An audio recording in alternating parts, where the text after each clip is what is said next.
नमस्कार बच्चों, कैसे हैं। स्वागत है आप सबका फिर से एक नए वीडियो में। तो बच्चों, आज के इस क्लास में हम क्लास 9 के लिए सोशल साइंस सामाजिक विज्ञान का बच्चों आंसर की लेकर आए हैं, जो आपके एग्जाम में बच्चों 100% क्वेश्चन पूछने वाला है। ये वेरी वायरल क्वेश्चन होने वाला है बच्चों, जो कि आपका एग्जाम हॉल में डायरेक्ट यहीं से प्रश्न आएगा। तो वीडियो को ज़्यादा से भी स्किप मत कीजिएगा, वीडियो को लाइक जरूर कीजिएगा। आप लोग लाइक करते हैं, अपना अटेंडेंस बना देना है लाइक करके। चैनल पर नए होंगे तो सब्सक्राइब करके घंटी के निशान कॉल पर दबा के रखना है, ताकि मेरा जब भी वीडियो अपलोड हो सबसे पहले आप तक पहुँच जाए। और आप लोग मेरा व्हाट्सएप चैनल में भी जुड़ जाएगा, डिस्क्रिप्शन में लिंक दिया गया है। यहाँ से बच्चों आपका प्रश्न में डायरेक्ट प्रश्न पूछेगा। बस मैं जितना बता रहा हूँ आप लोग पढ़ना, ये वेरी वायरल प्रश्न होने वाला है, जो कि डायरेक्ट आपके एग्जाम में हू बहू आएगा। चलिए फिर आज की वीडियो शुरू करते हैं और आपके लिए सोशल साइंस सामाजिक विज्ञान का आंसर की बताने का हम प्रयास करते हैं। पहले प्रश्न बोलता है बच्चों, आप लोग ध्यान दीजिएगा, बोलता है जो लगभग 3 ओर से स्थल भाग के घिरे हो उसे क्या कहते हैं बच्चों। नदी, खाड़ी, झील या सागर। सही जवाब बच्चों आपका जो है ऑप्शन नंबर बी आता है, खाड़ी। क्या बच्चों, खाड़ी सही जवाब आ जाएगा। दूसरा प्रश्न क्या बोलता है, आप लोग बच्चों ध्यान दीजिएगा, बोलता है निम्नलिखित में से कौन झारखंड के पड़ोसी राज्यों का समूह है बच्चों।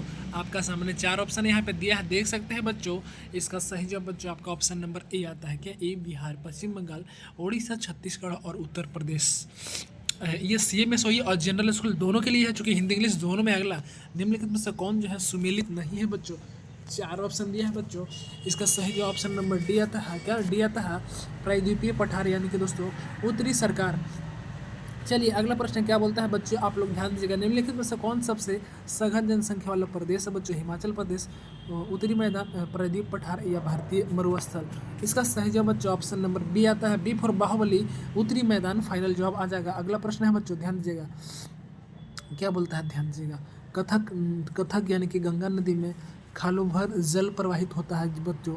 आपके सामने 4 ऑप्शन दिया है बच्चों, इसका सही जो ऑप्शन नंबर बी आएगा। क्या बच्चों, ऑप्शन नंबर बी आएगा, बी फॉर बाहुबली। कारण सही है और कथन गलत है बच्चों। अगला प्रश्न ध्यान दीजिए आप लोग, चौथा का ऑप्शन आपका बी होता है। क्या बच्चों, चौथा का आपका जो है बी होता है। ध्यान दीजिएगा आप लोग, चौथा का बी हो गया और पांचवा का आपका डी होगा। क्या बच्चों, आपका डी होगा, ध्यान दीजिएगा। कारण यहाँ पे 200 ऊपर में दिया गया है, आप लोग देख लीजिएगा। चलिए अगला प्रश्न क्या बोलता है, भारत में नदियों का महत्व दोस्तों किन क्षेत्रों में है। सिंचाई, नौ संचालन, जल विद्युत, उपरोक्त सभी। सही जवाब बच्चों आपका ऑप्शन नंबर डी आता है, डी फॉर देवसेना, उपरोक्त सभी। बच्चों इस प्रश्न को आप लोग हल्का में मत लीजिएगा, डायरेक्ट आपके एग्जाम में यहाँ से प्रश्न आने वाला है बच्चों, वो भी हू बहू आएगा, क्वेश्चन नंबर भी चेंज नहीं होगा। अगला, भारत में मानसून के आगमन के साथ कौन सी ऋतु का आरंभ होता है बच्चों। ग्रीष्म ऋतु, वर्षा ऋतु, शीत ऋतु, शरद ऋतु। सही जवाब बच्चों आपका option number B for Bahubali, वर्षा ऋतु फाइनल जवाब आ जाएगा। अगला प्रश्न है बच्चों, ध्यान दीजिएगा, जहाँ 200 सेंटीमीटर से अधिक वर्षा होती है वहाँ किस तरह के वन पाए जाते हैं बच्चों। तो इसका जो सही जवाब है बच्चों ऑप्शन नंबर ए आता है, उष्णकटिबंधीय सदाबहार वन। कैसा बच्चों, उष्णकटिबंधीय सदाबहार वन। अगला है बच्चों, प्रति 1000 पुरुष और महिलाओं की संख्या को क्या कहा जाता है बच्चों। 4 ऑप्शन दिया है, सही जवाब ऑप्शन नंबर सी आएगा, लिंग अनुपात। क्या बच्चों, लिंग अनुपात इसका सही जवाब आ जाता है। चलिए अगला प्रश्न बोलता है, निम्नलिखित में से कौन जो है जन्मदार का सही अर्थ है बच्चों। इसका सही जवाब बच्चों ऑप्शन नंबर ए आता है, यानी कि 1 वर्ष में प्रति 1000 व्यक्तियों में जितने जीवित बच्चों का जन्म होता है बच्चों, यही फाइनल जवाब आपका हो जाएगा बच्चों। अगला प्रश्न है क्या है, ध्यान दीजिएगा, किसी भी देश में कानून बनाने का सबसे बड़ा अधिकार बच्चों किसको होता है। ऑप्शन नंबर 4 देख सकते हैं, राष्ट्रपति, प्रधानमंत्री, संसद, सर्वोच्च न्यायालय। सही जवाब बच्चों ऑप्शन नंबर सी आता है, संसद। क्या बच्चों, संसद को। अगला प्रश्न है बच्चों, दक्षिण अफ्रीका में रंगभेद कब खत्म हुआ बच्चों। 4 ऑप्शन दिया है, सही जवाब ऑप्शन नंबर बी आता है, 26 अप्रैल। क्या बच्चों, 26 अप्रैल 1994 में फाइनल जवाब आ जाता है। अगला प्रश्न ध्यान दीजिएगा, बोलता है दोस्तों लोकतंत्र। क्या दोस्तों, लोकतंत्र यानी कि जनता के द्वारा और जनता के लिए शासन है। यह परिभाषा दोस्तों किसने दी है। आपका जो सही जवाब है बच्चों आपका इसमें ऑप्शन नंबर आपका आ जाएगा, ध्यान दीजिएगा ए। क्या बच्चों, ऑप्शन नंबर ए यानी कि अब्राहम लिंकन। चलिए बच्चों अगला प्रश्न बोलता है, संविधान सभा की पहली बैठक कब हुई बच्चों। इसमें सही जवाब बच्चों आपका ऑप्शन नंबर ए आता है, दिसंबर 1946 में। कब बच्चों, दिसंबर 1946 में। अगला प्रश्न, लोकसभा चुनाव के लिए भारत को कितने निर्वाचन क्षेत्रों में बांटा गया है बच्चों। इसका जो फाइनल जवाब है बच्चों आपका ऑप्शन नंबर बी आता है, 543। क्या बच्चों, 543 इसका जवाब सही आ जाएगा। अगला प्रश्न, हमारा संविधान हमें कितने मौलिक अधिकार प्रदान करता है बच्चों। सही जवाब बच्चों ऑप्शन नंबर बी आएगा, 6। क्या बच्चों, 6 आने वाला है। अगला प्रश्न, बोलता है निम्नलिखित में से कौन सा राजनीतिक कार्यपालिका का हिस्सा होता है बच्चों।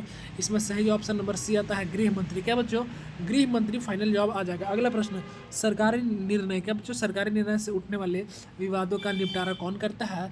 फाइनल जवाब ऑप्शन नंबर ए आता है सर्वोच्च न्यायालय। क्या बच्चों, सर्वोच्च न्यायालय, हाई कोर्ट। चलिए अगला, किसके नेतृत्व वाली पार्टी ने दोस्तों 1971 के लोकसभा चुनाव में गरीबी हटाओ का नारा दिया था, जो कि बहुत ही ज़्यादा जरूरी था बच्चों। ये आपका ऑप्शन नंबर बी आता है इंदिरा गांधी। क्या बच्चों, इंदिरा गांधी की पार्टी के लोग। अगला, केंद्र सरकार का प्रमुख कौन होता है बच्चों, राष्ट्रपति, राज्यपाल, प्रधानमंत्री या मुख्यमंत्री। इसमें सही जो बच्चों ऑप्शन नंबर सी आता है प्रधानमंत्री। अभी तक हमने 20 देख लिया। अगर आपने अभी तक वीडियो को लाइक नहीं किया तो अपनी सुंदर सुंदर हाथों से वीडियो को लाइक करके अपने दोस्तों को भी व्हाट्सअप स्टेटस लगाइए, अपने दोस्तों को भी जल्दी से भेजिए जितना दोस्त है, क्योंकि ये वायरल क्वेश्चन होने वाला है। मैं जितना बता रहा हूँ इसी से आपके एग्जाम में आएगा। और आप लोग व्हाट्सअप को ज्वाइन भी कर लीजिएगा, डिस्क्रिप्शन में लिंक दिया गया है और वहाँ पर डायरेक्ट इसका PDF मिल जाएगा। अगला प्रश्न है बच्चों, ध्यान दीजिएगा, एक वर्ष में किसी भूमि पर एक से ज़्यादा फसल पैदा करने की विधि क्या कहलाती है। इसमें सही जवाब बच्चों आपका ऑप्शन नंबर बी आता है बहुविध फसल प्रणाली।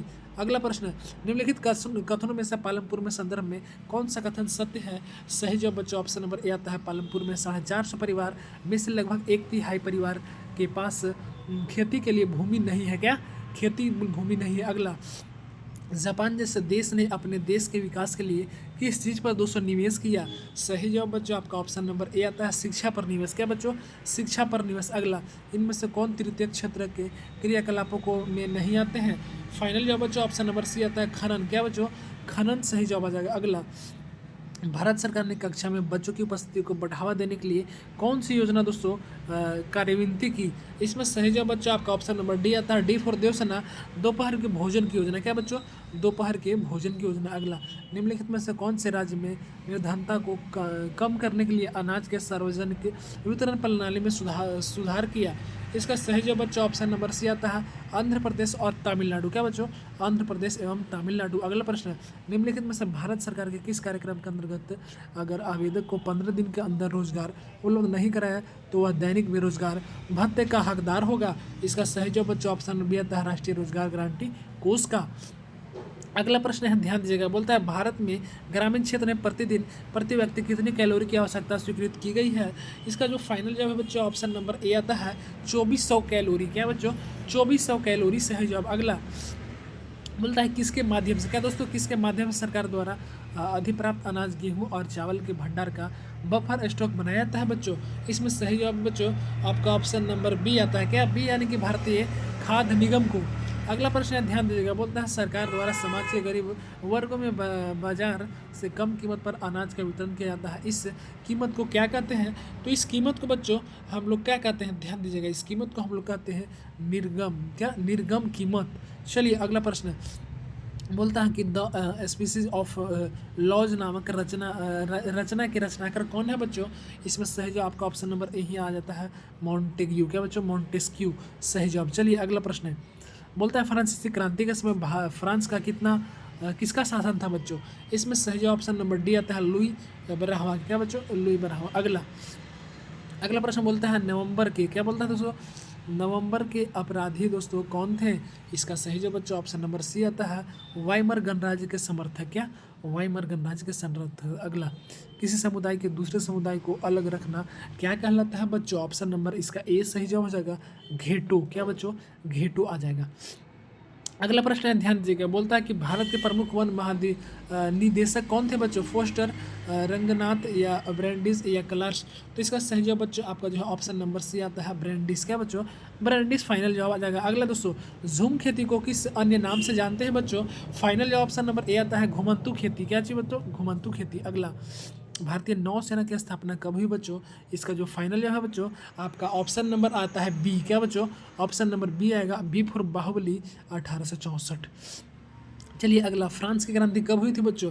इसका सही ऑप्शन नंबर ए आता है 1789 ईस्वी। क्या बच्चों, 1789। अगला प्रश्न है, ध्यान दीजिएगा, औपनिवेश सरकार ने अपराधी जनजाति अधिनियम को कब पारित किया। 1879, 1871, 1869, 1854। सही जवाब ऑप्शन नंबर बी आता है बच्चों 1871। क्या, 1871। अगला, रूस की क्रांति कब हुई बच्चों।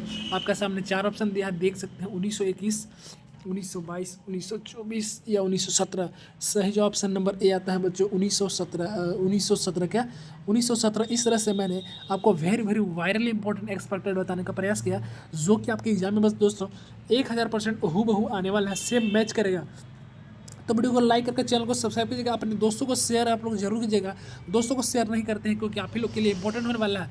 तब तक दोस्तों जय हिंद, वंदे मातरम। ऑल सब्जेक्ट का इस चैनल पे अपलोड हो जाएगा। उससे बाहर आपके एग्जाम में एक भी क्वेश्चन नहीं आया, जैसा कि दोस्तों 10 और 12 वाला का मैंने बताया था, और हूबहू एक भी क्वेश्चन इससे उससे बाहर नहीं आया था, तो आपका भी आने वाला है। आप लोग देख लीजिएगा। तब तक के लिए जय हिंद, वंदे